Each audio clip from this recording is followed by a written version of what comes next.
Moi je suis pentester.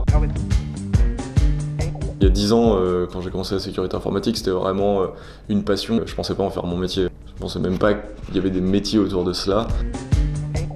Parce qu'il y a eu beaucoup d'attaquants, les sociétés ont commencé à investir et les métiers de cybersécurité ont émergé. On voit que chaque année, le nombre d'attaques, le nombre de sociétés touchées est en constante croissance et donc du coup, il faut de plus en plus de bras pour répondre à ça. Il n'y a pas suffisamment de gens qui sont engouffrés dans cette formation de cybersécurité. Alors on est toujours en retard. Aujourd'hui, ouais, on parle de l'ordre de 6000 postes qui ne seraient pas pourvus en France. Les métiers derrière la cybersécurité, il y en a plein. Normalement, on aime bien les classer entre deux catégories.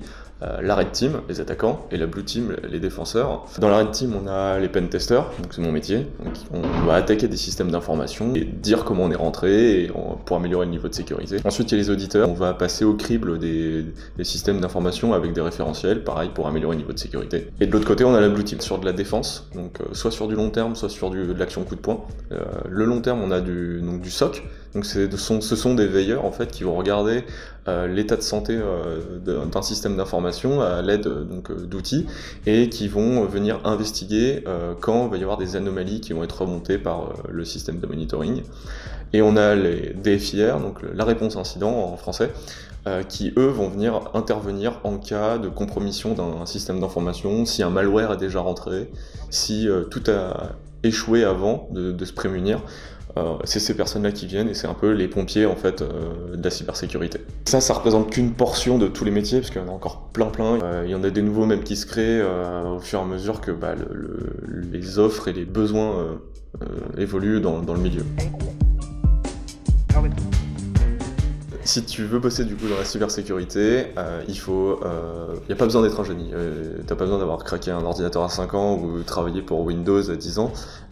Il faut être curieux et il faut aimer chercher ce qu'il y a derrière, les choses qui paraissent simples, qui paraissent anecdotiques. Il faut beaucoup de passion parce que le milieu évolue très vite, il y a des nouvelles technologies tous les jours, il y a des nouvelles vulnérabilités tous les jours. Sur plein de domaines.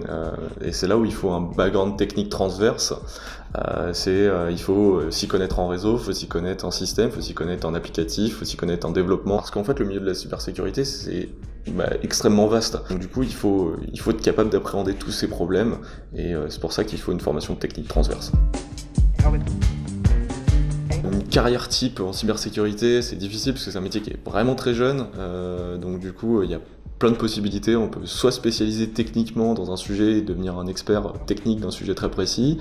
On peut devenir manager, on peut gérer, encadrer une équipe et tous les processus autour.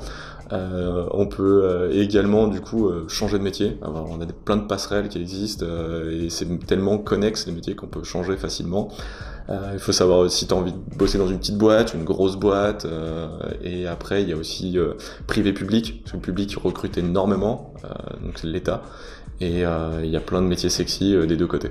Au niveau des salaires, un junior aujourd'hui c'est entre 40 et 42K, mais les salaires sont en augmentation constante puisqu'on est en pénurie, il faut de plus en plus de monde, il n'y a pas assez de monde sur le marché, donc les salaires augmentent, et en fin de carrière ça varie énormément suivant ce qu'on va faire, ça peut monter jusqu'à des 100K si on fait du RSSI.